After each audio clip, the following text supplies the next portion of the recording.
MSG, nakaka-brain damage, nakakasira ng liver, nakakasakit ng ulo, nakakahimatay? Hindi totoo. Safe ang MSG basta ang gamit ay tama ayon sa inyong panlasa at sa dami ng niluluto. Sa totoo lamang, ang glutamate na main component ng MSG ay gawa sa natural ingredients gaya ng corn at ng sugarcane.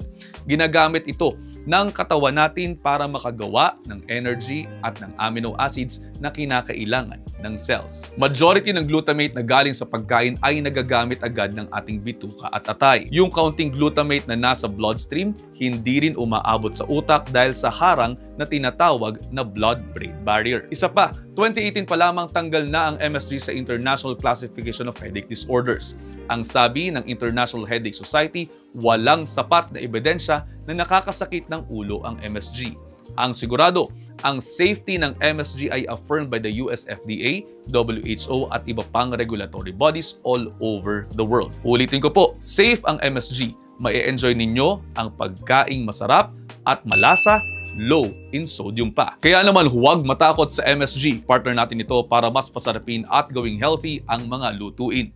Eat well, live well. At ayun, almost 1 minute na to, nakalampas pang hayata. I hope you're all 1 minute wiser. Pakipusuan kung may natutunan. See you next time. Ingat!